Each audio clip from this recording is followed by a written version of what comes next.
One of the more powerful capabilities of function handler is to manage streaming output.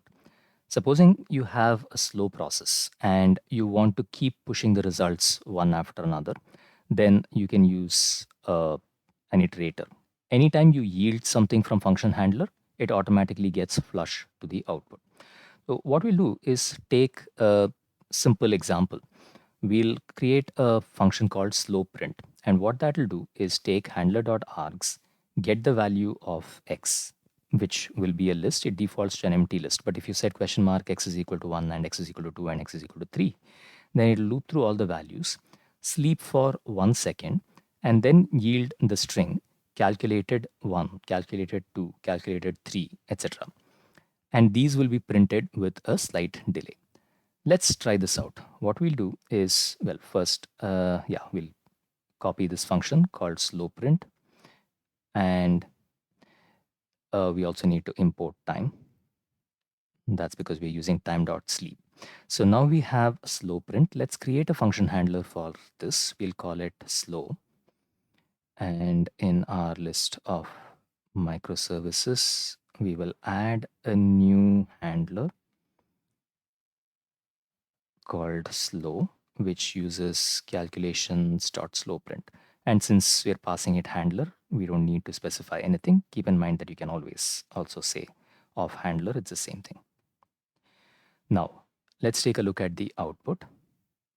We'll say /slow.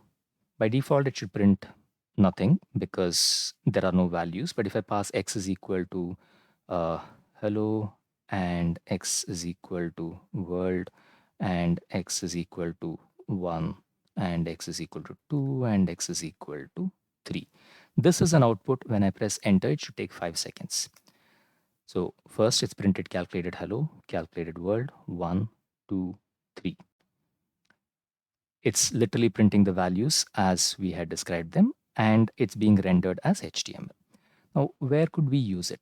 Well, one of the ways of handling this, of sending output to the server step by step, is using the JSON line format.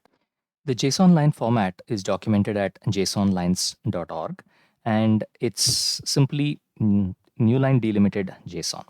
So what you do is create a UTF-8 encoded output, which function handler does by default, where each line is a valid JSON value, and you separate them by a new line, a single new line. And this means that \r/n is also valid because the \r is ignored. So it doesn't matter whether it's separated by a single new line or a carriage return and a line feed. And yeah, that's about it. This is something that first let's take a look at some examples. You can pass send an array, then send another array, and then send another array, just separated by new lines. Or you can send a JSON single line, which contains a complex object, then another complex object, then another complex object, and so on.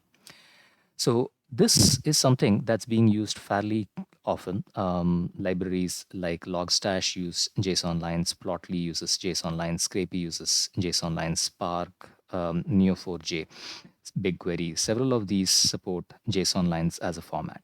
So what we are going to do is send the data out as JSON lines and see the result. So let's go back here. In the slow function, we'll set the headers firstly to content type.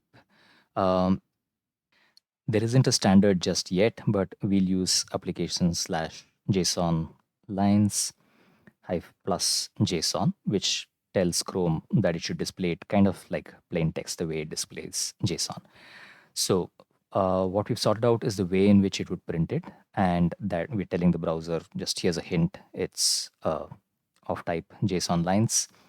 And let's go back to the code. In the code editor, we will send the values back not as these, but by importing JSON and yielding JSON.dumps of, let's say, x:value. We'll add a new line after this explicitly so that it terminates that string and prints it as a new line. Now let's see the output. We'll put a question mark, x is equal to 3 and x is equal to 4 and x is equal to 5. So that renders x colon 3, then x colon 4, then x colon 5 with a 1 second delay, one after another. So if you're doing any calculations and want to send any structured data back to the server, then you can stream the output, and however long the calculation takes, the system is going to be generating the result as JSON and can be parsed by the front end using one of the standard JSON line libraries to render the output as and when it happens. This is particularly powerful for real-time data. This is not the only way you can handle real-time data. Another way, in fact, a more standard way is using WebSocket handlers, and that will be covered separately.